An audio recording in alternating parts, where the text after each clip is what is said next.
Please welcome our host for tonight's awards, the Honourable Christopher Finlayson, Minister for Arts, Culture and Heritage, Minister for the Treaty of Waitangi Negotiations and Attorney General. Minister.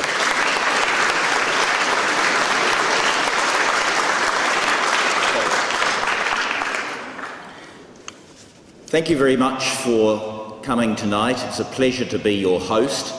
There's been a lot of humour, but this is actually a very serious topic, because plain English does not mean simplistic, dull or inexpressive English. In his article answering the critics of plain language, campaigner Joseph Kimball notes, plain English is the style of Abraham Lincoln and Mark Twain, Justice Holmes and George Orwell, Winston Churchill and E.B. White. Plain words are eternally fresh and fit.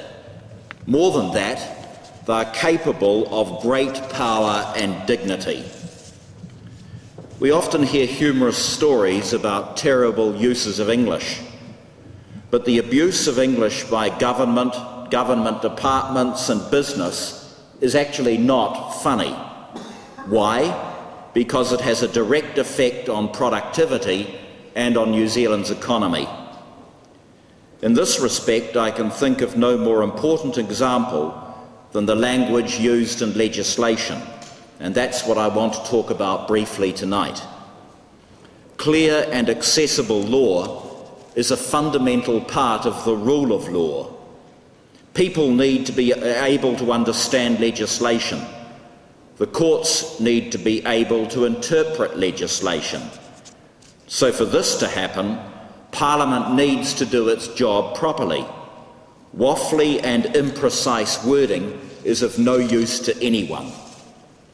The Law Commission has rightly said that our statute law as a whole currently lacks coherence, is untidy, and can be difficult to understand and use.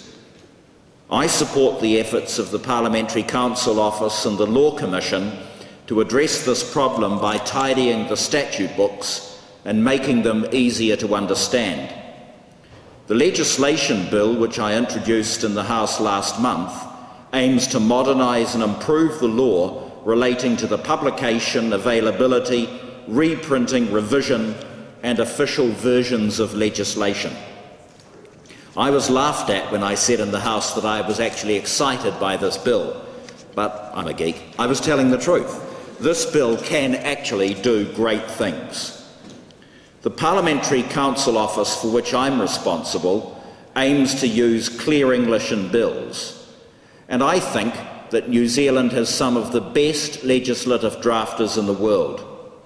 Unfortunately, Parliament and its select committees sometimes muck up their careful work, but that's democracy, folks.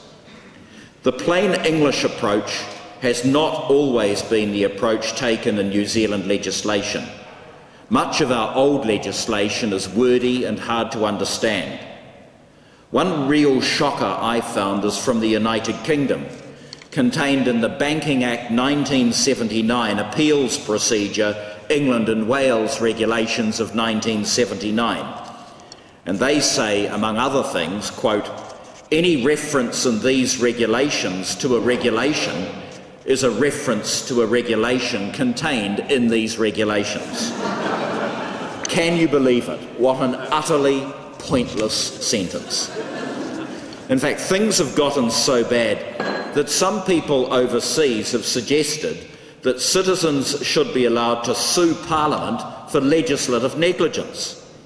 Legislative negligence means such an obvious inattention to the consequences of the wording of legislation that if the work had been done by the lawyer drafting a lease, a will, a trust deed or other legal document, it would have amounted to professional negligence.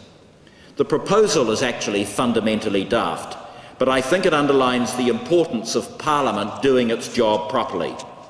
The language used in legislation has huge consequences.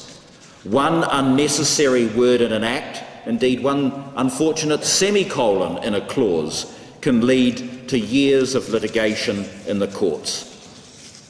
It takes a great deal more skill to write in plain English than in dense, complex English, a principle summed up by Mark Twain, who apologised for the length of a letter by saying he didn't have time to write a short one.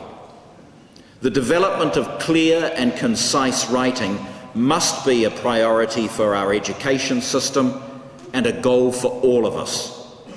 As was once said, perfection is achieved not when there's nothing left to add, but when there's nothing left to take away. In the interests of practising what I preach and being concise, I'll finish my comments here. These are actually very important awards. They honour the otherwise unsung heroes who, from behind their desks, are fighting for clarity. Keep up the good fight.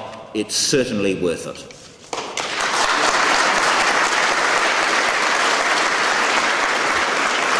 Well said, Chris Finlayson. And once again, thank you very much for having us.